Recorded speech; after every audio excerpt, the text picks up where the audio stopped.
Good morning, good afternoon, and good evening, ladies and gentlemen, and welcome to yet another episode of Trekking Across the Universe. Thank you for joining us. It is, well, Michael, it's Sunday here where we are, but I suppose it's going to be a twofer, or I don't know what we're going to call it, but really jazzed, terribly excited about this one. Of course, ladies and gentlemen, we're going to get right to it. We have a special guest joining us today, but that's Michael Day over there. I'm Roger Noriega. Of course, you know us, NDB Media. Been doing this about 14, 15 years, and we already have several guests in the chat room. Folks, we're going down under tomorrow, and we're going to meet Aaron Vanderkley. Good evening, Aaron. How are you? Hello. Thank you so much for having me. I'm very well. Very cold, but very well. Hey, so what's the weather out there? It's out here in Southern California. I'm just east of Los Angeles.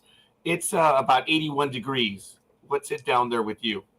I'm not too sure. It feels like about 11 centigrade. I'm not sure what that is in Fahrenheit. I'm sure but we can translate. yeah, it's cold. It is cold, yes. Michael, how is it out 50, there? 50 degrees. All right, so I think there's the happy medium, Aaron. I think that's what we were talking about earlier. Ladies and gentlemen, Aaron is the man. He's the one that does it, of course, with a lot of other help, and I'm probably overdoing it, but Aaron is in charge of an absolutely awesome program that is in the land down under. He'll let us know exactly where it is and everything about it, but it is These Are the Voyages. It is a fan series, a fan-produced series, and they've been around for a little bit of time, and we're going to spend some time going over episodes that he's done, maybe go into its history a little bit, which I think we did beforehand, but we'll see if we can. But obviously, it is Trek fandom this evening, and as I say, we already have several comments. I want to invite everyone. If you have a comment, and there it is, Trey, thank you. And so it begins. So we have our first comments, and folks, there you are. We already have several likes. Thank you. Tim from the East Coast. Thank you, Tim, for watching. And, of course, Trey, thank you for the love. Folks, thank you for that. We appreciate it. Any other comments, by all means, we will comment on them, provided that they're Trek related. Anyway, Aaron, thank you, and good morning to you, young man. Why don't you tell us on These Are the Voyages? What's it about? Well, these are the voyages of this. No. It's about it started off. The whole thing started off probably 2015. I sort of had a bad year the year before, and my friend suggested that I come up with this sort of 7 short films in a year thing to sort of drive me through the year. And so I wrote, adapted, shot, starred in these 7 short films, and the very last one was Needs of the Many. And it wasn't part of like a Star Trek series. It was just like a one-off thing that I wrote. At the time, I was in a show. It was War of the Worlds, and it's the radio play version of it. So we're on stage, but it's supposed to be a radio play. And there was a lot of time where I wasn't speaking because I was the narrator for the sort of front and end of it. And I started to write this story while in the shows about the relationship between like voices. And so, you know, in a disaster situation, we have like the victim and then the sort of emergency service operator, and the fact that they can't see each other and they're reliant on each other's voice. And I thought this would be a great Star Trek series, Star Trek short film. And I had sets and costumes that I never used. And I thought I could put it together, and it was achievable, and it was low key and small. And yeah, and we shot it over 2 days. There was like 3 of us doing it. And we put it out online, not thinking much of it. And then probably about a year later, I got an email from Eric from Treklanta, and he said, "Were you aware that you've won these awards?" And I was like, I didn't even know that this existed. / I was nominated for these awards. And then I called Harriet, who was the other actor in the short film, and we just laughed because it was just so weird to us that people watched this, and a year later we'd won an award and she won Best Act. It was just crazy. And that was sort of the impetus for doing more and doing this sort of series. So yeah, that's a bit about the history. Aaron, it's absolutely awesome. As I mentioned off screen, that I had already seen one or two of the episodes, and obviously I caught up now, and it's good stuff. I enjoy it. You mentioned that you started off with maybe three people. Uh, Aaron, the set pieces look awesome. The sets for being a small time operation, it looks good and even better.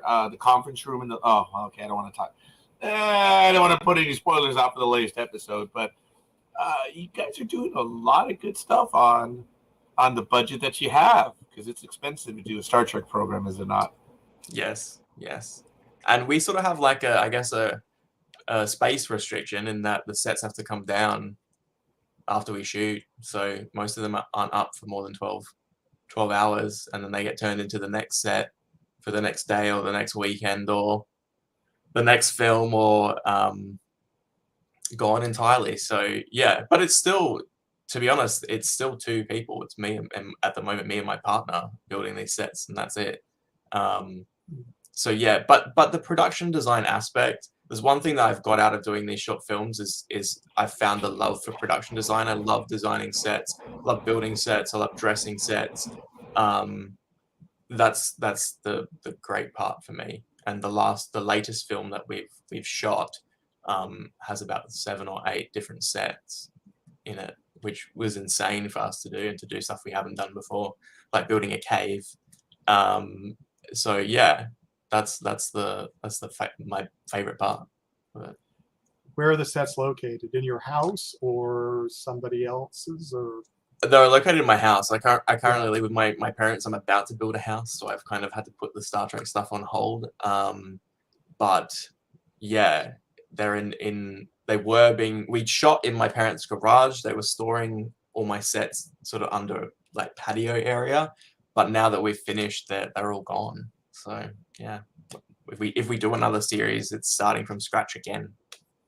are you going to plan your new house so you can put the sets in there and keep them there for a while?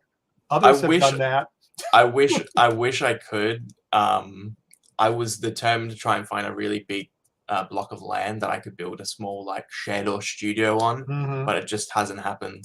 It's very, I don't know about what it's like where you are, but here we're in the middle of a building boom. Land is expensive, resources are zero. There's a labor shortage, and it's probably the worst time to build a house. But I'm doing it. But you're doing it. Yeah. So yeah, it's not really configured for filming. So I'm not sure what I'm gonna do, but I'll sort it out.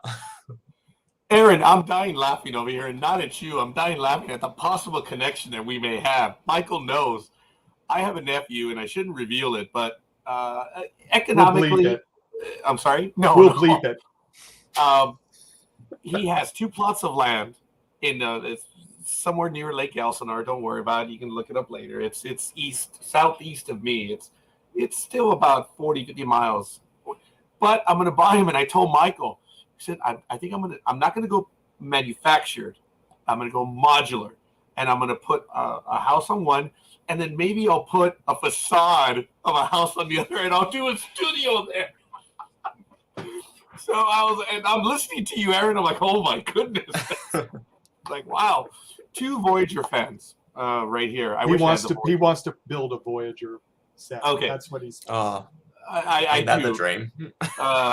Yes. But let me tell you, Aaron, for what you've done in your episodes, and folks, and I apologize. If you know us, we're going to be all over the place anyway. So the production aspect, it's obvious that your love shows forth.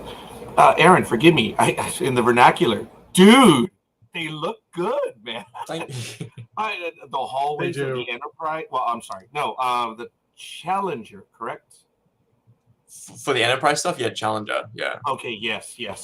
And it really looks good. I was able to tell in one shot of the bridge where you kind of see the helmsman or helm and stuff. I could see how tight it was. I'm like, oh man, that's claustrophobic, baby. But it's a full set still. I don't think anyone has done a full Enterprise. I'm sorry, NX-01 set yet.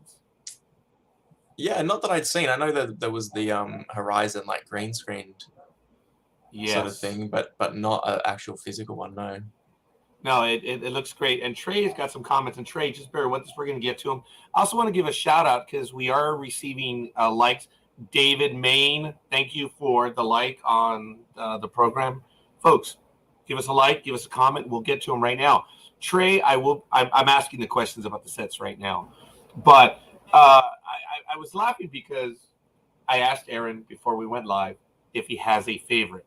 And I'm not going to ambush him right now in public because maybe he doesn't want to reveal that, but he does like Voyager a little bit.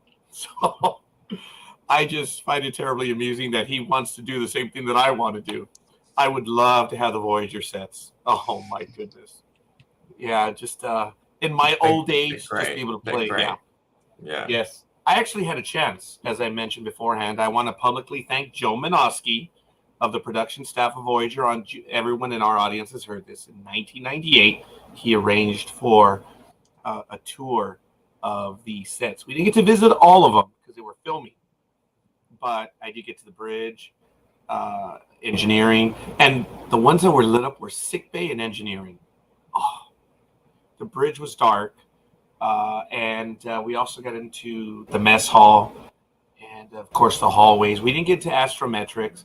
Oh, we went into the hangar bay where Seven had her stuff, which was cool. And there were a few other items, but no astrometrics, no transporter room, and I forget what else. But we entered someone's quarters, and there's only one quarter or quarters, and it's just dressed up for lots of different stuff. But I'm sure everyone knows this, that the viewing slots on the mess hall are the ones from 10 forward, just upside down.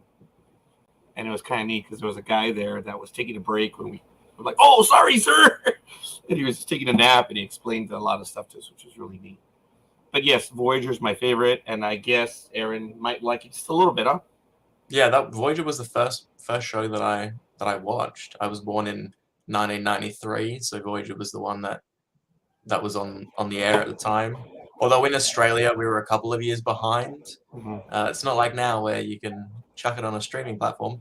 We were probably a couple of years behind, and it had the death slot. It was on at like 11 o'clock, 12 o'clock at night. My dad used to tape it, and we used to watch it the next day. Yeah, and my earliest Star Trek memory is The Killing Game Part 2, and I have such an affinity for that show. So yeah. Oh wow, yeah, I know that episode. The one episode that I got into an argument with Joe Minosky. I didn't want to piss him off. I mean, wow, he's talking to me on the Voyager boards. I told him he got it wrong on the 2-part episode, The Year of Hell.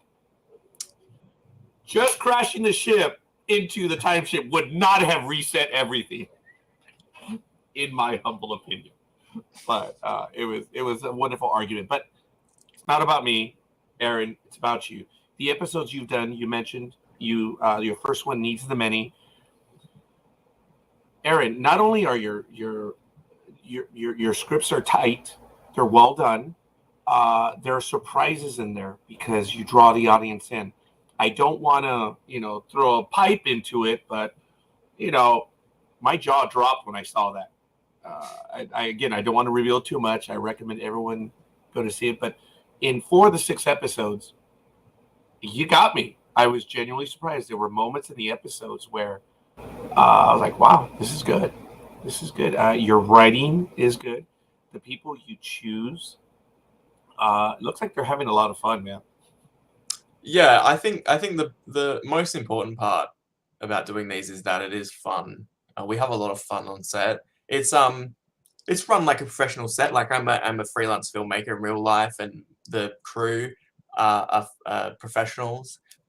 So we run a tight ship and we get it done. But yeah, it's a lot of fun. It's great to work with people who have never heard of Star Trek before, who are fans of Star Trek. They come to this suburban house, put on a onesie, and then enter this garage, and all of a sudden it's a spaceship. So it's such a cool moment. I remember when we did some stuff for Mark from the Romulan War fan film, and we built a corridor space and shot some B-roll for him. And one of the actors sort of opened the door expecting this garage and had like a full enclosed corridor. meet her as she walked through, and she was like, "What the? This looks like a submarine. Like, what the? Yeah." So yeah, we have a lot of fun. Yeah, the set do look claustrophobic for obvious reasons, but it has that touch because that was their intent for Enterprise, was to have Yeah. that submarine feel. I believe you captured it, whether it was circumstances or design or a little bit of both. Gentle blend of both, yeah. Yes. Now, Needs of the Many, and then I believe the next episode was The Derelict. Yep. And you had Good Men, and then, of course, The Fall of Starbase One, which is one that I had mentioned I'd already seen. Look, whenever I see a phaser fight, you got my attention. So that was the first one I went to. And sorry, I'm not trying to reveal stuff, but then you had Line of Duty, and I believe, was that the last one? For Enterprise, yeah. For the Enterprise. And then, of course, you had Beyond the Sun. And the most recent one, which is just a few months. Yeah, I think it was April. Yeah, April. Outbreak. And this is now set in, are we going to call it the Next Generation era, Voyager, or DS9? How do you, is it just Next Gen era? I mean, I say Voyager, but I guess technically it is the Next Gen era, yes. I'll take Voyager. I think that works. So you have 2 episodes in, and I believe Trey was talking about, actually, I'm going to ask him about Line of Duty in a moment. Thank you, Trey. And we will get to it. Look, I noticed that on your episodes on your YouTube page, you're getting a lot of hits, a lot of views. I'm just disappointed that your gag reels, man. It's like they're funny. Maybe you should put a few more out there because I was telling Michael that I said I don't get it.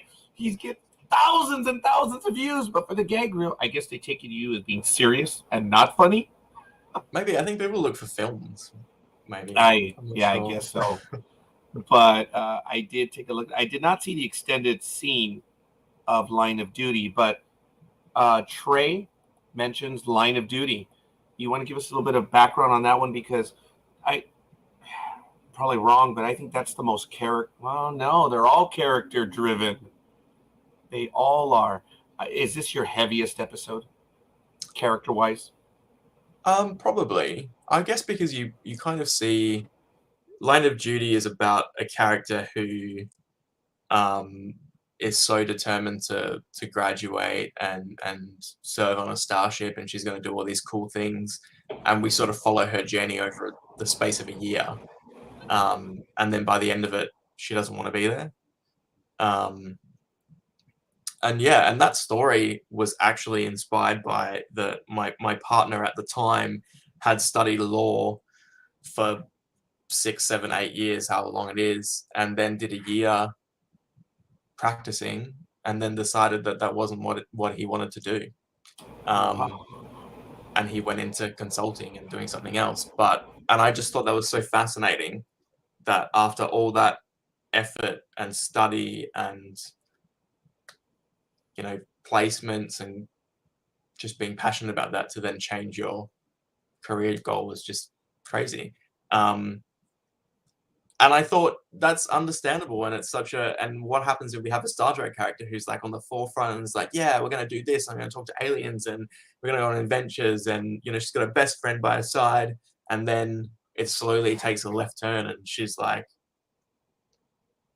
maybe this isn't where I'm supposed to be in my life. And yeah, I suppose if it was a real Star Trek, this would be like Hoshi's story. In an ideal world, if I produced Enterprise and we went that way, that's who it would be. That was good stuff. Michael, did you want to jump in? Otherwise, I still have. No, go ahead, because I wanted to talk about later stuff, so we might as well stay back in Enterprise right now. So. Okay, fair enough. Going back now, the episode before. Well, let's save the fall of Starbase One for a moment. Okay. Good Men. Now, there's,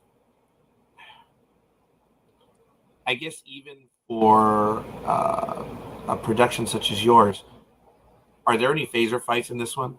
There's no starship battles. There's nothing. It is genuinely 2 characters coming to grips with the history of something that happened right in Good Men. Yeah.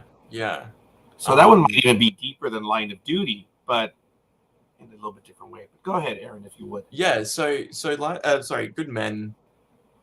I'm really proud of Good Men. Good Men's probably one of my favorite scripts, because I genuinely thought it was like a really tight script. The plot of that really is about what if Starfleet is the bad guy, and it's told from the perspective of the aliens essentially, and it's about this trader who has this reputation as like an arms dealer, and whether he leans into that. And the cost of leaning into that sort of rumor and becoming this name for something that maybe he's not very proud of. And sort of Starfleet, in the end of the story, spoilers, that Starfleet have planted someone in that cell to get him to confess, essentially. And we see them pay the person off at the end, and it's like, oh, okay, this is a bit of a different take on what the universe is like. And yeah, I was really proud of that. I co-wrote that with the same partner that I was talking about before. And I did a version of the script, and I wasn't happy with it, and he wasn't a Star Trek fan. I think we had started watching Enterprise at that point, and he did a page 1 rewrite of my script, and then we sort of blended them together. And so yeah, I was really happy with that script.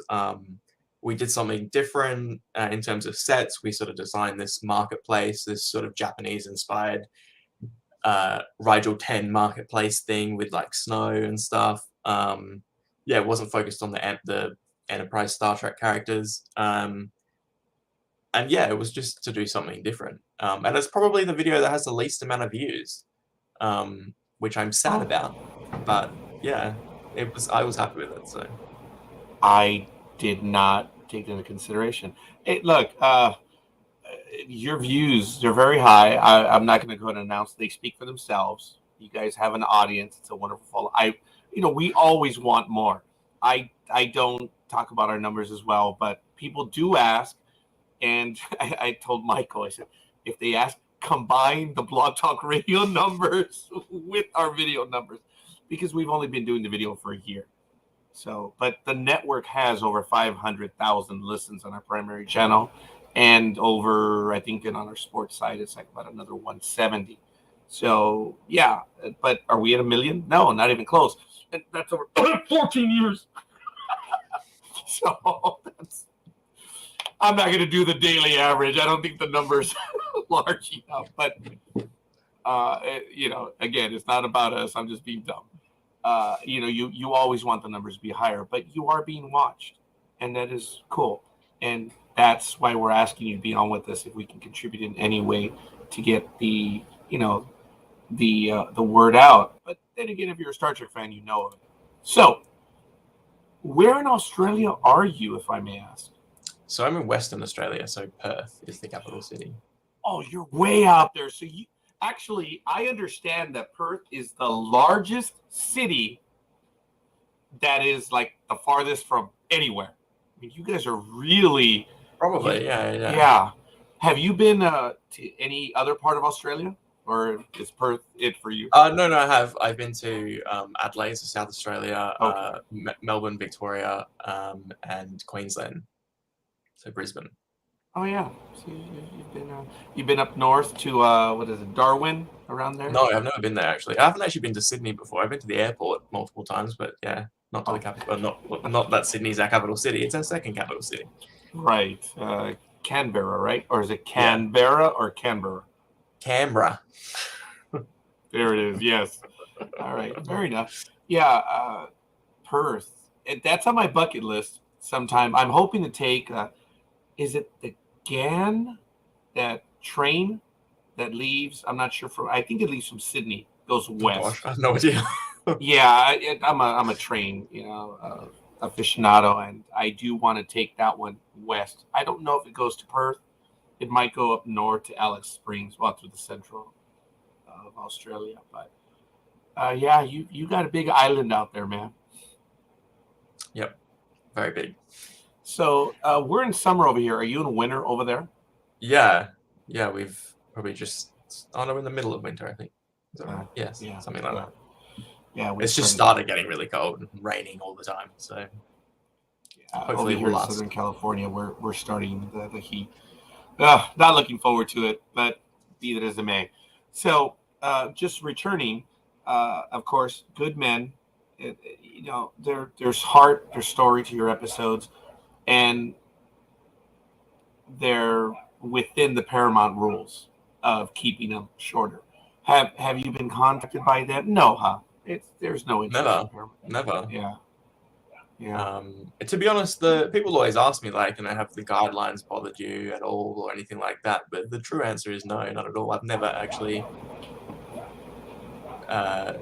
It's never impacted the way I write something or produce something at all. I think it was what was good about when Needs of the Many sort of got attention was it got attention because the guidelines came out and it was sort of seen as at that point the film that was like a poster child for the guidelines and that it conformed to it without actually conforming to it, if that makes sense. So Yes.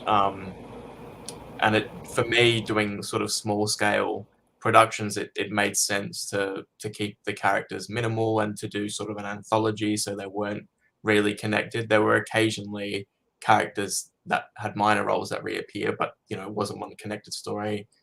There weren't any of the legacy characters that didn't go on 45 minutes. I didn't crowdfund. So yeah, it never bothered me at all. I was looking for that word, and I do recognize one or two that they are in other episodes. So it's an anthology. Yes. So basically, even though series 1, correct me, is Enterprise timeline, they're kind of quasi connected, but then they're not. That's why it's an anthology, right? Yeah. So there's the overall arc, I guess, is the Romulan War or the start of the Romulan War, and the films are actually technically in the wrong order. So Needs of the Many is almost the last film technically, like chronologically speaking. But yeah, so the events in Needs of the Many, the disaster on the ship is mentioned in the last film, which is Line of Duty. In the derelict, cargo ships are being attacked, and they don't know why, and that was the Romulans were attacking the cargo ships. And the lead character in the derelict reappears at the last film. Good Men, Starfleet are hunting the person that sold the explosive that damaged the ship in Needs of the Many. And Full of Starbase 1 is an event which also takes place in Line of Duty as well. So it's all over the place. I could do a little timeline, actually. Maybe I should do that. Yeah, it might be worth it, and maybe we can talk about it next time. But you were very clear about it right now, so hopefully everyone was watching. And folks, we have quite a few people watching the episode. If you don't mind, let us know who you are and where you hail from. And if you are in a different time zone or another day, let us know. But yes, Trey. Well, okay, your work is getting out there, and if we can help out in a little way, I think it's great. So this is cool. It speaks for itself. Look, we're talking about Enterprise timeline, but then you've now begun Series 2, which I guess is in the Voyager timeline. And you have the episode which is Beyond the Sun, and then you have Outbreak. Yep. So, are we looking at another 4-episode or 6-episode run, or just you're in the moment right now for the Voyager? I think for this one, if there's something I learned from the last one, is that 5 is a stretch for me. After we did number 4, the Fall of Starbase 1, I did feel the burnout, and I left it for probably about a year, and then we did Line of Duty, and then I sort of felt burnt out after that, and so we left it. And sort of with COVID happening, because you couldn't do anything, it made you want to do something, and so that's kind of how the sort of second series came about. And I decided to do 3 this time, so it will be 3 for this season, and probably going forward if we do another one as well, it'll be 3 in a different era. So. Oh wow, that is cool. Look forward to it. I wanted to get back just very quickly to Starbase 1. I don't know if this is your most action oriented, but Next to Line of Duty, I don't know if the moral quandary. Well, okay, all of your stories have a moral quandary. Okay, no, maybe I'm generalizing. I might be insulting you by saying that, but in the fall of Starbase One, I don't want to reveal any more, but you played with the timeline because no one at this time has ever seen a Romulan. So it is interesting how it might be almost Rogue One-esque. It's we know what happens, but we don't know everything that happened. Rogue One was literally the inspiration for that film. Oh, no way. Yeah. All right, fair enough. Okay. Again, folks, I don't want to reveal unless Aaron does, but folks, check it out. We have it playing on our feed at the bottom. These are his pages where you can check out this wonderful material. But I get it. The logic. I guess I'm going to dance around it, Aaron. The logic. I get it. You made a good argument that if it is revealed, you realize it could be bad. I don't think anyone's ever had that in a Star Trek series. The weight of that one argument, and it's well done, man. And wow, I was surprised. At first, I'm Thank like, you. "Oh, come on, Yeah. man, it's not right." But you did a good job of answering it, and I wonder how long did it take you to write this episode? Because it looked like you knew where you were going and where you wanted to end up, and you delivered. There was a lot going on in that episode. I can't quite remember how long it took to write, but I know what I wanted to get out of it. I think actually that was the first story that I actually wrote a story breakdown for the whole script. Oh, yes. And I think that was of tremendous benefit, just because there's a lot of action at the start, so it made sense to sort of try and describe it out. But I pretty much had a clear idea. Like what we were talking about with Rogue One, I knew where it ended. It had to end with the information not coming out. We knew we had to sort of match up with established canon. But it was I'm not a Star Wars fan, and when the sort of new films came out, the partner at the time was like, we have to watch the original films and then we'll go see the new one. And then when Rogue One came out, I was like, oh, this would be so interesting to see how they do a sort of spin-off in this universe, because they kind of haven't done that before. On a large scale, anyway. And I really loved Rogue One. Is probably one of my favorite films, because I just think it is so clever that, one throwaway line in a film becomes a whole other film. So that I was very inspired by that, and that's kind of where Fall of Starbase One came from. The idea that we know how it ends, and we're trying to get to the point where it does. It's well done. I don't know if it was your intent. I think it's crazy that we were able to make that connection right now. I like it. Again, I don't want to reveal. I don't want to give out, folks. It's worth your time checking out that episode. But I do want to say before I go to Michael, Trey is correct. We should be talking about what you are doing right now, and it is Outbreak, as he comments, latest film. I like that because I would have referred to it as an episode. So I would have, they're episodes, but you're right. It is a film. They are films. Super scary with the parallels happening in the real world. Excellent shot, Michael. Thank you for that. Good stuff. I like her character. I don't know if she fit the Starfleet norm, but she actually did well. I actually did like her character, and I don't know her name, and I don't recall the character's name. I saw the episode about 2 hours ago. It was good, though, and I like it. But go ahead, Aaron. Please talk about that episode, if you would. What I was going to say, sorry, is that just with like how you were saying about films and episodes and things like that. So one of the things I learned from the last time was that people would reply or comment on my films and say, "Oh, I've never seen your stuff before. Is this the first film? Are you doing any more?" And I'd be like, "Well, actually, there's another 4 films that you've missed," and they sort of interrelate. So the idea of doing the sort of These Are the Voyages branding was that it would umbrella all these films, and they would be like episodes now.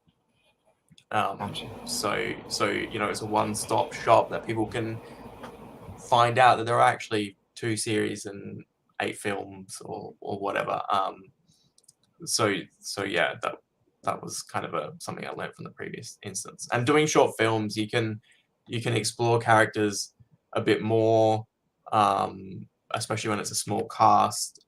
You can get people emotionally invested in things that are shorter. You're not afraid to kill people off, especially with what we're talking about with For the Starbase 1. You don't know what's going to happen because you don't know who these characters are and whether they're going to make it out alive or not. And I think that enables to suck people in more because they genuinely don't know that, you know, the next story, everything resets and they carry on to another adventure. So yeah, that's a good thing about doing short films and doing anthologies. But Outbreak. So yeah, so Outbreak was inspired by, there's a Star Trek role-playing game series, and I was looking for inspiration a few years ago, and I came across this one story, which is called A Cure Worse Than the Disease. And I just thought it was a great story, and I sort of put it in the back of my mind. COVID happened, and my workplace suffered like most other people, and they had to sack a bunch of people or make redundant a bunch of people. And I was very fortunate that I kept my job, but the condition of keeping my job was that I also had to work the reception and sort of do admin duties as well. And with lockdowns and people working from home and things like that, I was very lonely at work, and there would be days where it would just be me at my workplace, and I'd take deliveries and phone calls and angry people and things like that, and then I'd do my normal job. So I had time by myself, and I started writing, and one of the things I wrote was a film which we haven't done yet, but we might do later on, and Beyond the Sun. And then Outbreak, I thought about, hang on a minute, this situation that we're going through sounds a bit like this story that I read in 2019, and I sort of pulled it out, and it was scary how similar this role-playing game was to what was happening in the world with COVID, or what is happening in the world with COVID. And that sort of became the inspiration for Outbreak, and I contacted the writer and said, hey, do you mind if I adapt this? And pretty much used that game as a sort of story breakdown to write Outbreak. It's really good, and I want to give a quick shout out again. Several people watching us. Tony Konopka, thank you, from Detroit, appreciate, and Nick Valente from New Jersey, thank you for the likes. We do appreciate it. We're talking with Aaron Vanderkley, of course, from These Are the Voyages, a Star Trek fan series from the land down under. And well, that's what we say over here. Sorry, you're like, no, you guys are down under. That's the way the map looks. What do you refer to the United States and Europe? The land up there? No, or the freaks from up north? What do you call us? Just say the U.S. Oh, okay, the U.S. That's it. Fair enough. All right. Oh, that's cool. All right. I loved your line where the character, the lead protagonist, and I'll ask for her name right now, and if you don't mind, but I'm not that much of a conspiracy theorist. That was funny. I appreciate. I guess, dude, it was funny. I'm sorry, because everything you were talking about at that moment, and then you said, "Well, look, I'm not that much of a conspiracy." Or what? Okay, I'm butchering it. What does she say? You know what I mean? No, she says, I'm not that much. No, sorry. The character before says, the next thing you're going to say is that they manufactured the virus as well. And she says, well, I'm not that much of a conspiracy theorist. Oh, okay, yes. It's really well done, and it's a poignant tale right now. It's a wonderful yarn on what is going on today, and I thought it was kind of funny. You had my attention where the leader of the planet, the governor, or governess, I don't know, the governor, and the CEO. I thought that was funny. It's like, oh, wow.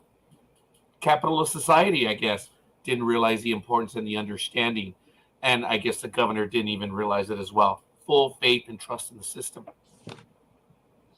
You established that in the story. It's been great to get. I was a little hesitant about doing this story because I just thought that perhaps people would feel COVID fatigue, and it's like, you're living this. Do you want to watch it for fun as well? But we've had a great response to the story, and it's obviously provoked a response in people. But I think that good Star Trek comments on the time and just chucks it in the future, and even in Strange New Worlds a few episodes ago, they did this thing where there was a virus on the ship and everyone went into lockdown and things like that. It wasn't as heavy hitting as this, but it was a response of what was going on in reality. So I that's what I want to do with these films, to sort of invoke the era, and I think that's what they would do in the show. We are creatures of our time. We are creatures of our environment, and it just hit. I don't believe your episode Outbreak, and I don't want this to be taken anyway negatively, but it's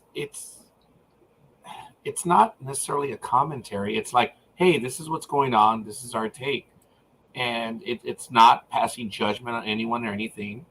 It's just, it was, there's a CEO there in a company. The company actually doesn't do just medicine, does it all. Does it all. Is this that might be Wall-E, right? By and large, does it all. Yeah, it's a bit like that. Outbreak is a good story, folks. That one, is that your longest runtime on that one? And I don't want to. Yeah, I think so. Just a little bit. Potentially, yeah. It's a good story. I did appreciate it. It had a nice turn. And I'm not saying the turn at the very end. I'm saying the entire story. It was good. Aaron, where do you get your inspiration from? These are short stories, episodes, movies, films, whatever you want to call them. But you do the 3 parts of a traditional movie quickly and efficiently, where it just runs through. Where do you get your inspiration from, other than Star Trek? I guess, well, like I said, with Needs of the Many, it was sort of, I was doing this radio play. I was relying on people's voices, so that's kind of how that came about. The Derelict was a pirate story I was going to write for a friend, and then I kind of thought, after we sort of was getting attention with Star Trek, maybe I should turn it into a Star Trek story. Good Men was based on one of the Enterprise Blu-ray documentaries. They're talking about the episode where Archer chucks someone in an airlock and says, if you don't tell me where they are, I'll decompress the airlock. And I just thought, and they discuss it in the documentary about morality, and it's like, how far do you go? And sort of that's where that came from. Flawless Starbase 1 obviously was inspired by Rogue One. Line of Duty was based on, like I said, the guy I was seeing at the time and his sort of experiences with law. Beyond the Sun was inspired by a friend that I was working with at the time, was telling me about his sort of family religious experience. Sure. And how he sort of fitted in with that. And the answer was he didn't fit into that. And I thought, this is a great story. So that's how I wrote that. And then the Outbreak is based on the role-playing game. So lots of different things, whether it's sort of actual personal life or things that happen now, things I read. It's very difficult to write drama in a quasi-military organization, because if it's a genuine military organization, there is no answering back, there's no conversation, it's just you do what you're told and that's it. And there was a touch, as I alluded to when I said conference room. I don't think it was a conference room. I believe it was a captain's ready room, but you'll correct me. Where he asks permission to speak frankly. And he does. And she eventually shuts him up. But as he's walking out, after the conversation was over, she didn't let it go yet. And I thought that was a nice touch, where she wanted clarity still, even though she wanted him to shut up. And I'm probably getting it wrong, but you know what I mean. If you could add to that. In Beyond the Sun. So that was, I guess, another, I would like to think, a good example of you're not telling the audience what they need to think. You have 2 opposing views in that story, and someone acts on their views of it, and whether it's right or wrong, I mean, they get in trouble for it regardless, but whether it's right or wrong is up for the audience to decide. But yeah, so that was in the conference room, and it's between the captain and the engineer character. Oh, a nice touch. His voice is loud. He's articulating well, and when she passes judgment, wow, the lowering of the it was real. I got it, and it was well done, Aaron. Those subtle storytelling additions are part of it. You get it, man. Your stories are good, and it's absolutely awesome. Michael, you want to interrupt, or we're going to get into... Yeah, well, I was also going to talk. You came across some of the things I was going to ask, but I'm sorry. We coordinate so well, Michael. We do. I know. That's why we get along so well, right? Oh, is that what it is? That's what it is. Yeah. But I will ask, because I think Trey even asked, future projects you said you have written. Have you filmed your third in the series yet? Yeah, so we shot Resistance we finished shooting it in March, I think. So that's all done. That was like a 7-day shoot, so it was quite long. But yeah, so Outbreak we shot in September last year, and we kind of got stuck with the visual effects with in the pipeline, I guess, of backlog. I understand that. yeah. So that took a while to come out. So while that was happening, I was like, oh, we should just work on another film. And then I've been very fortunate where I live in Western Australia in that COVID, we hadn't sort of been affected by COVID for the 2 years that everyone else was. We're in the shit now, but before that, we were fine. And so they set a date for when the borders were going to open, and I was like, we need to get this film done before the borders open, and they pushed it back a month. And yeah, we shot that in like COVID conditions, essentially. Minimal crew, minimal characters. It was purposely written that way. We were all masked up and wearing and using hand sanitizer and tried to social distance and things like that, and we got it done safely. So yeah, so that's all shot. It's been picture cut. I'm hopefully going to talk to Sam this week about doing the visual effects for it. He hasn't started yet? No. Okay. Yeah. No, so we haven't even discussed it yet because I think he's been working on his short films in the last month or so. So yeah, so hopefully we get that done, and then I'll work on the music and sound and everything else. So yeah, it'll be fun. Yeah, takes time. I think Trey asked, and I understand why he's asking, because people don't understand how long it takes from start to finish. You kind of said a few of them, like you wrote them, and then you wait a while, and then you start pre-production, then you start production, then it's post-production, then it's all the little hiccups, and et cetera, et cetera. But I know that's a tough question to ask because every film is different. Yeah, for the most part, I think with the exception of Outbreak, most of them have been sort of in a 3 to 5 month turnaround. But that's just because I'm a very impatient person. If I'm shooting one film, I will start thinking about writing in the next one. I get bored very easily. And so I need to get it out there. And I also think holding on to something sometimes and trying to tweak it to the point where it's like, it's a product of its time. It's not going to get any better, no matter how many different times you try and edit it or add in sort of pickup shots and cutaways and things like that. It's not really going to get any better. You kind of either should have shot it right the first way or like that's it. So to me, there's no point holding on to it. So I want to get it out there as quickly as possible. So yeah, but I think in terms of the one that we just did, probably wrote that in January. I'm not even sure I'd finished writing it when I'd cast people in it. But yeah, I just had to get that done as quickly as possible before the borders opened, and then we had 2 months to build 7 different sets. So it was a tight frame, pre-production, production wise. So yeah. Yeah. So the new one you hope to release end of the year. Probably Late the end of next the year. year. Yeah. Mhm. I know we're going to be watching, and hopefully we'll be able to discuss that one with you as it's debuting or just shortly thereafter. Oh, wow. Awesome. Series 2, Story 1, Beyond the Sun. There you go. Yeah. I didn't name these The right, voice. so it's like, yeah, I get rid of Roger. That's what I try. Oh, ha ha. Ha No, ha. that's funny. It looks good.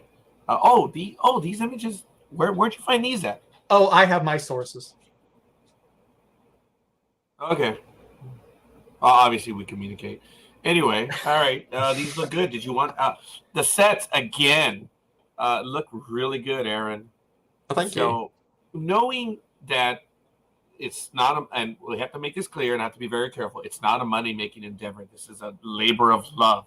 If people want to and can and would like to assist, what do they need to do? Obviously, if they're in Australia, they contact you direct. But fans sometimes have good pocketbooks, and sometimes they like to donate. I know you're not supposed to solicit, but if they do want to donate, do you accept, or do you accept materials and stuff? Look, no one's ever asked me that, to be honest. Oh, over here in the States. Oh, that's all the States thing. Oh, all I think, the yeah. time, man. All the time. Yeah. Yes. Well, there's probably no point donating now because we're done for the moment. Okay. But Right. in the future, sure. I haven't really decided yet what I'm going to do for the next series. For the But there is series a next 2, series. I hope so. Okay. Yeah, for series 2, originally I wanted to do this like phase 2.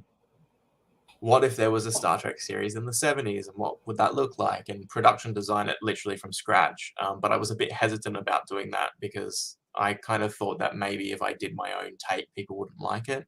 That can But happen. that seems Yeah. to be the opposite. People seem to like Avalon, sort of in their own universe, and then with all these new shows coming out and they're sort of fitting in with established continuity, people seem to enjoy it. So I might kind of restart that idea for series 3. Like I said before, I actually wrote a story for it. We were going to do it. So yeah, we might do that, but that involves again sort of starting from scratch. That's kind of what we did with the Voyager stuff. We had to build sets from scratch. nothing. Yeah. Aaron, one issue I have with certain fan programs is you have the one egomaniacal individual that just wants to act out Star Trek that already came. They want to say the same lines, they want to do the exact same thing, and there's nothing new. What Starship Farragut, what Potemkin is doing now, and a few others, Hidden Frontier. I think you know who they are. They took some characters, but they created their own stories, their own catchphrases, their own stuff. I didn't catch any of the make it so, just do it. I did catch the destruct sequence code. I thought that was cool. Oh yeah. Okay, but you're not acting out what came before you. You're in the universe, but you're doing your own stuff. And if you've already done it on some of this, go for it, man. Go for it. You have an audience. People are watching. You're already giving it your own take. And I'm not trying to be condescending in any way whatsoever. It's Michael knows there are lots of people that they want to be Captain Kirk. And they want to use all of his lines. And it's boring. Yeah. It's like, come on, man. What was Star Trek? What did he say at the end of the first movie? That away. Just go. And then at the second star to the right, it was always a new adventure. Yeah. You're doing that here. And I think it would be kind of neat. No one's thought of doing phase 1 other than New Voyages. And they did some great stuff too. Don't get me wrong. And I didn't mention them, and I should have. Star Trek Continues. They did some good storytelling as well. And they didn't repeat that stuff that came before, even though they played in the sandbox. Yeah. that might have been more of a lecture than a question or a statement. No, I'm I sorry. appreciate that. It's I'm good sorry. to get other people's thoughts on it, really, because yeah, like I said, we were sort of going to go that way, and I hesitated and didn't do it. And I thought maybe I should do a Christmas special, and it will be in this. It all depends That would what, be funny. it all depends what kind of sets you want to build. If you try to, Hey, are you gonna do the musical? I mean, I help build and fund, Farragut's set, and it was expensive, because we had perfectionists and they wanted it to look just like it did in the 60s. And they did. And we did, Yes. but at a cost, because most of that stuff hard to find, and when you found it, it was expensive. Yeah. But Yeah. it just depends what you want to do. So, but then again, if the story is good, sometimes that doesn't matter. So, Yeah. Well, you have boosters in us. You have boosters of everyone who's seen it, who's interviewed you before. If that's the way you're going to go, I think we would obviously help to, in Thank you. a bigger audience. Thank you. And who knows? Who knows? Maybe people, now that they know in the future stuff, maybe they would be interested in helping out in ways. But in the little bit of time that we have left, because we're on your time, we know you have to get going. So again, we're on your time. Look, Star Trek. I guess you have an affinity for Voyager, but here are the obligatory questions. What does Star Trek mean to you? What is it for you? I think most of my experience as a kid watching Star Trek was with my family. So Star Trek, I guess, means family to me. When I was a kid, I watched shows that my dad watched when he was a kid. And so I grew up watching Doctor Who, Lost in Space, Thunderbirds, Star Trek, all those shows. And no one else at my school knew what that was, or if they did, they were like, "Oh, Star Trek's stupid. Watch Star Wars." So yeah, so I already, it wasn't something I could share with people. It was what, I went home and we watched Star Trek together. And you know what? We still watch Star Trek together. My dad's favorite Star Trek series is Enterprise. He'll watch that to death. And that's why I did Enterprise, the series, for the first. I was going to ask, is that why you Yeah. did that? See, there's his jacket. You see. Sorry. I'd love to get my dad one of those. I think he'd also wear that to death. Okay, they're on Amazon. Surprisingly, not that expensive. It is a cool jacket.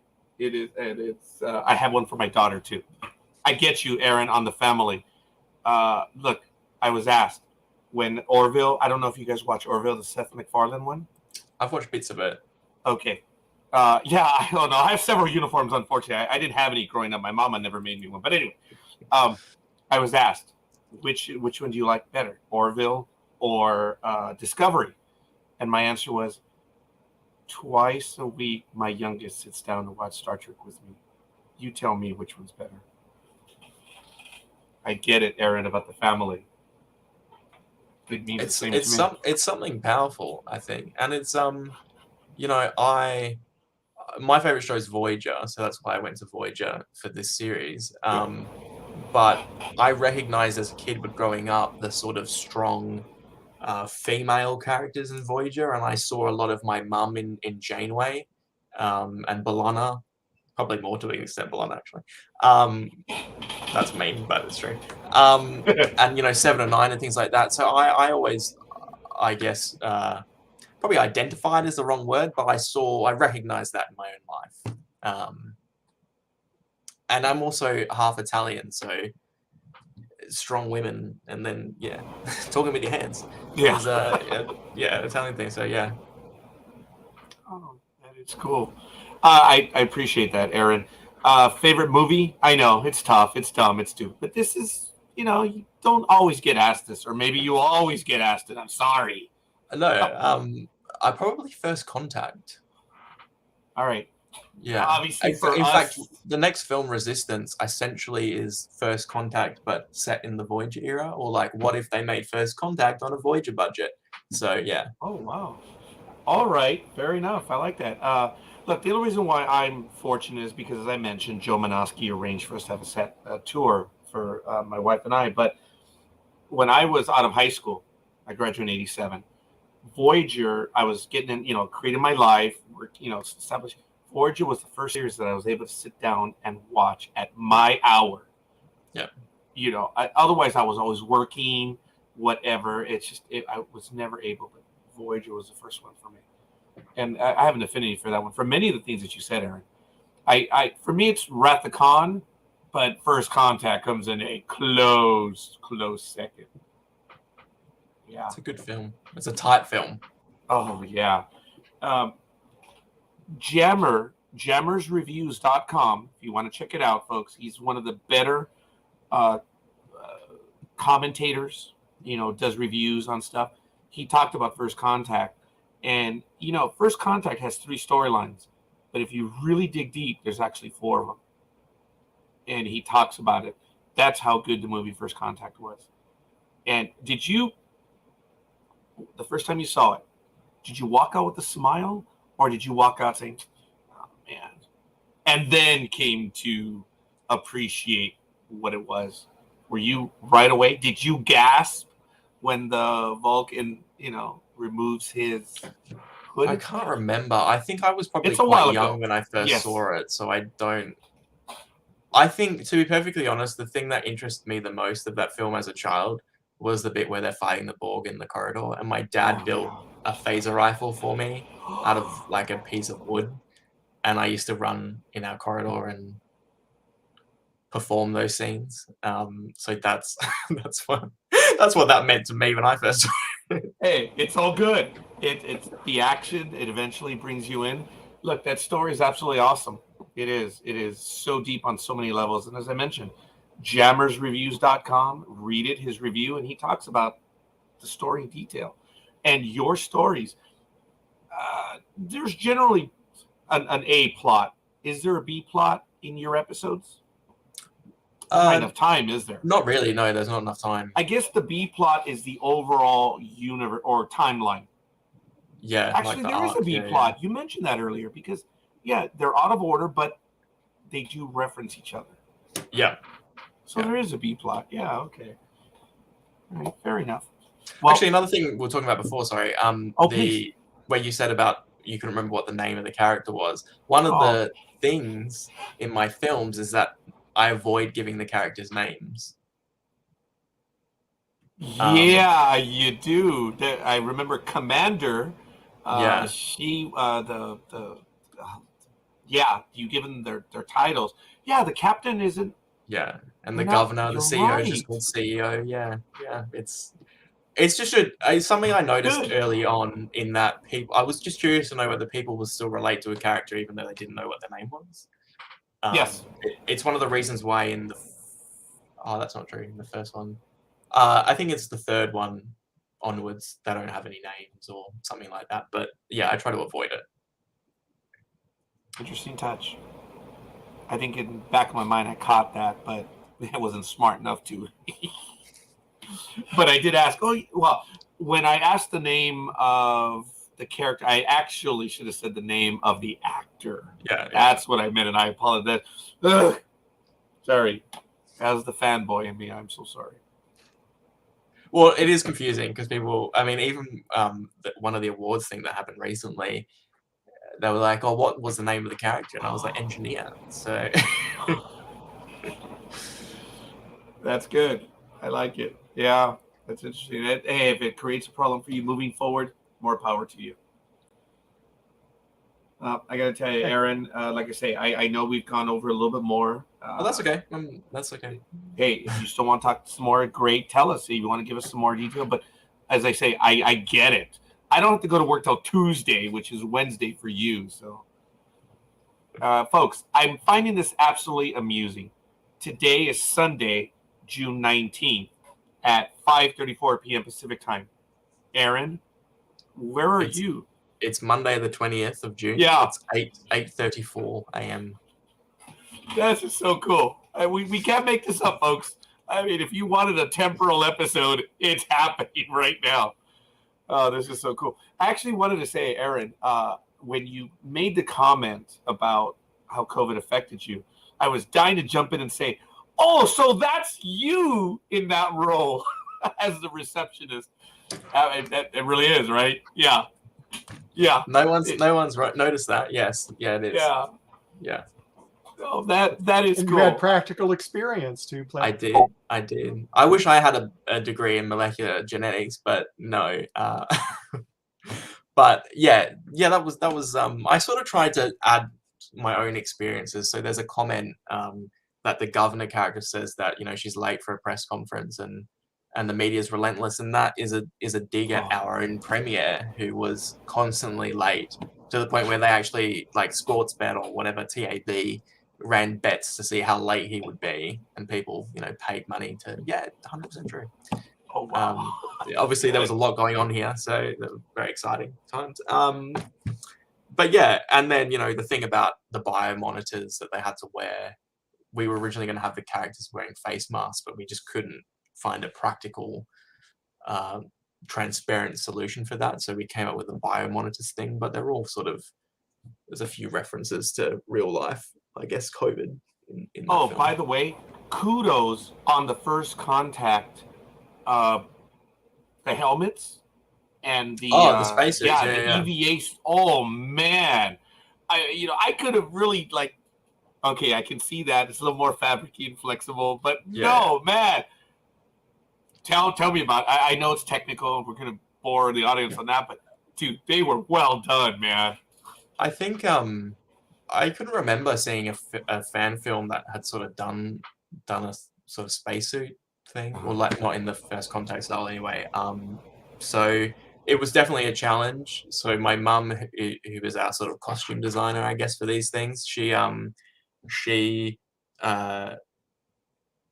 did alterations on the suits, I guess, and did the sort of padding and the piping and different things for that. And then me and my partner built the chest plates and the helmets. And there was like a tutorial online on YouTube actually where someone built it, and we kind of built it based on how he had built it. So it's more straight lines than the curves. And I mean, it's made out of foam, and hey, it's not amazing, it's not professional, but it did the job. So it did the job very well. Michael, what was your reaction when you saw them? It was so cool. It was so cool. I have seen other productions that they have done, space gear and stuff, but I mean, that looked cool. I mean, it really did. And it does. And remember, when you're telling a story, it's supposed to get you the first time, because if you look at it a second time, you're gonna find all that, you're gonna find all that stuff. Oh, okay, that doesn't look right or whatever. I'm not saying that that's part of your Aaron. Your stuff looks good, it does. But look, remember did you see the movie Free Willy when the whale jumps? Okay, when you look at it the first time, it's awesome. When you see it the second time, you see the pixelation, and you see this. It's supposed to work the first time, and those uniforms, they work the first, the second, the third time. They look good, man. It doesn't matter if they're foam. It's really well done. Yeah, I wish we could do the we just ran out of time. Obviously, very complex, but I wish we could have done like the panels, the light up panels. Oh yeah. And the leg. We should have lit the inside of the helmet. We did that for this, so Resistance. It appears again. And we lit the inside of it so you can properly see people's faces. But yeah, it was a learning experience. I did consider doing for film number 3, doing like a Delta Flyers show potentially, and I wish we got rid of the helmet and the base chest plates. I kept the flight suit part, but the rest of it we got rid of, and I wish I kept them, so then I could have put them in the hold. And Oh yeah. Hey, space, right? Space and time. There's only so much you can have. So yeah. Very well done. Oh, there was an indirect Star Trek 2009 well, I'm sure there's another Easter egg, but I love when she was giving the hypos. They don't hurt at this time, but in the JJ verse, all of them do. I thought that was funny. Was that your Easter egg for maybe the JJ verse hypo? Because they don't hurt, at least. No, well, this was she uses a an alien hyper spray, so that's why it was painful. Yeah. But no, it wasn't a reference to that. That character really didn't like the CEO, and she just wanted to inflict as much pain as possible on her. So that was that. Oh, it was good. It was fun. I think the commander made it very clear to her. That was good. It was a good story, man. I think one of the things is that, with like, I guess TNG era, or TNG in particular, the like conflict between the crew obviously is not there, and that was something they wanted to avoid. Whereas when you're doing a short film and it's reliant on two Starfleet characters, it's a bit hard to have them both down the line and the same. There kind of needs to be, like with real people, there's this, some people like some things, some people don't like other things. So creating sort of, I guess, minor conflict or to show their personality a bit more, that's something that I try and do in these films. It's real life stuff. It just is. And yeah, the Roddenberry rule that the crew cannot fight against each other. Trey, I guess he's maybe tired of our questions, but he says, ask Aaron if he thinks it's going to be difficult getting back to it with his next set of films after Resistance. Okay, we're asking you, Trey. I'm sorry. Yeah, ask Trey. There you go. I'm sorry. I asked Trey. I asked Aaron. Sorry. That's okay. I don't know. Well, I'm gonna have a mortgage, I guess. So I don't know. That's right. It might change things. It might change things. I mean, I'm thinking about what's next now, and I'm also about to sign a settlement contract. So I'm like, I don't know where my priorities should lie. Yeah, you have a lot on your plate right now. Car payment did it for me. I had to drop some things. It's an expensive life, lifestyle too. So yeah, yes, it is. Yeah. I'm not sure. I don't think it will be hard to be inspired. I think, being away from something makes you want to do something, and you find inspiration wherever you go. So I don't think that will be hard. I think it's just time, money, space, to do it all will be tough.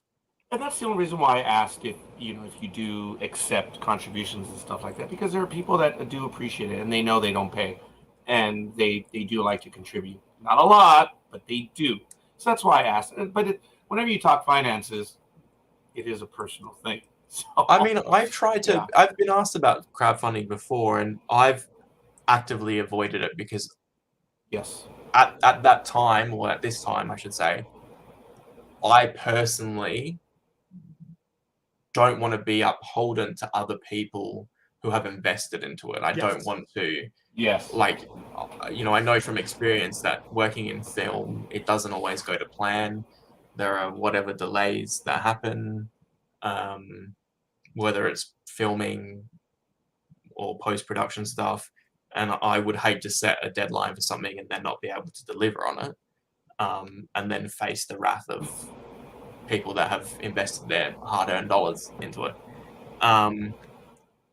But at the same time, for me, it's my passion project. I put as much as I know I can put into it to get it done, and obviously don't pay anybody, and you're reliant on the goodwill of others, whether it's for their time to shoot it, for their time to color grade it, for their time to act in it, for the time to do rehearsals, and then I just take care of all the rest of the hard stuff, whether it's building sets or sourcing stuff or paying for things. So, but Aaron, the leadership on your part shows. The commitment by those that contribute their time, their effort, it shows. And your leadership skill is quite clear. I think the And- good thing is that if I ever do a Kickstarter, I've got a really good show reel of things to be like, Oh, hey, yeah. look at all I've done. Yeah, you've actually done something. Oh, wait, more than once, more than twice, more than, oh, yeah, Yeah. quite a few items. Okay, there's what, 7? I think so. Yeah. I don't even know. That's funny. I wasn't trying More to than repeat one that. hand. There it is. Yeah, More, yeah, more that's than right. one hand. Yeah, there's yeah, I'll leave it at that. There's gonna be a slam on someone else, but that's okay. Yeah, don't do that. Yeah, no need. But what you're doing is really awesome. So I think it's really cool. He says by the end it will be 8. Thank you, Trey. All right, from your fan in Texas. That is cool. Well, you have a big fan out here in Southern California. You have a big fan out there in the nation's capital. Are you in Washington D.C. or Maryland? What are I'm in you, Maryland. I'm 5 blocks from DC. Yeah. Michael? Okay. Yes. I walk to DC all the time. So Fair enough. He's an East Coast elite. 10 kilometers from the White House. Wow, that's crazy. Yeah. And that was for the Australian audience, right? Yes, it was. Yes. Oh, I appreciate that. Yes. Didn't even notice. That's how. It's all good. Well, I got to tell you, I think this is absolutely awesome. It's been a lot of fun, Aaron. You've given us a lot of information. You've shared your love with this. You've given us a taste on what inspires you with, Star Trek. I appreciate the family commentary. I get it, Aaron, and it is really cool. And you're sacrificing on a day that you have to go to work, and it's freezing too, or it's cold, I should say. Well, I mean, hey, I'd rather be talking about Star Trek than going to work. So, anytime you want to talk Star Trek. Anytime you want to have anyone else on, you want to do in-depth reviews, and anytime, you're more than welcome. thank You don't have to wait for us to ask. You can say, "Hey, I want to be on now," and I'm sure we'll do it. Thank you very much. It's all good. Is there anything else that you wanted to add, Aaron? No, I think that's all. Thank you so much for having me. I really appreciate it. I really appreciate the publicity. I really appreciate just having a decent chat. That's always good, and a positive chat. Thank So you. it's great. Thank you very much, both of you. Yeah. Thank you for saying yes when I contacted you. No worries. Anytime. Yeah, that was a loaded comment, wasn't it, Michael? Yes, it was. Yeah. Yeah. And it was not directed at you, Aaron. No. It's funny who we ask and what we're told. And it's like, oh, okay, well, your character's dead anyway, so we don't care. No. Oh, it's someone that we've had on before, and we asked them to be on again, and they were referencing our video numbers. And, nah, not worth it. Oh, okay, but you were on before. But okay.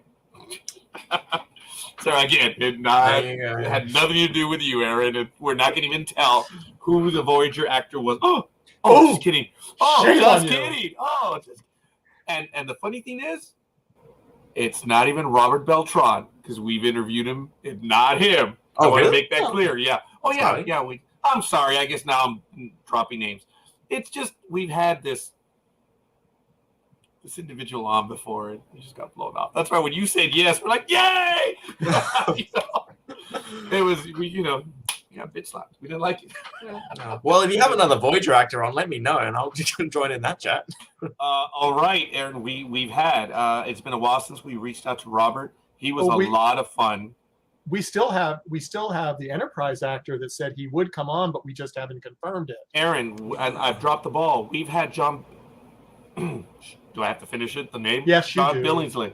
He's been on with us 3 times. He's committed to being on again a 4th time, but this is going to be video, and it's been scheduling now. John Billingsley is a friend to our network. I've met him in person, and he's a lot of fun, man. If you would like to be on when he's on, do you want me to let you know? Oh, sure. In fact, you know Done. what? It was John's comments in the Oh, that no Enterprise way. documentary that inspired Good Men. So there you go.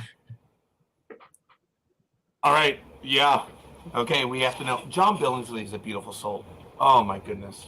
He is very giving to the community, as many of them are. They really are. And don't get me wrong. We almost always get a yes. It's just a matter of getting a hold of them. That's all. But Robert Beltran was fun. John Billingsley, he is a friend of the program. And for me to not mention others, it's just not fair. So I'm not going to. It's just I got irked at who told us no.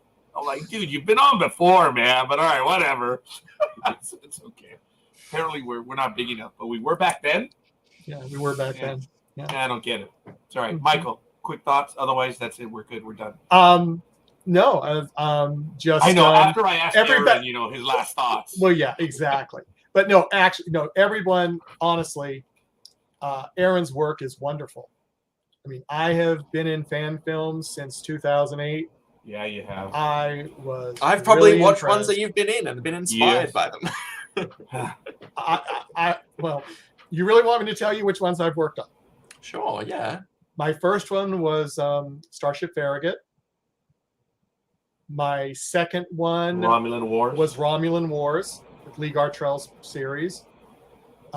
Then I worked on some other fan films that were not Star Trek. That's right, you did. Yeah, one was a G.I. Joe based one. Another one was Legend of Zelda one. Oh, yes. And then I worked on Dominion, Dreadnought Dominion. I helped start that one, and then I left because I got too busy. Potemkin Pictures, I work with now.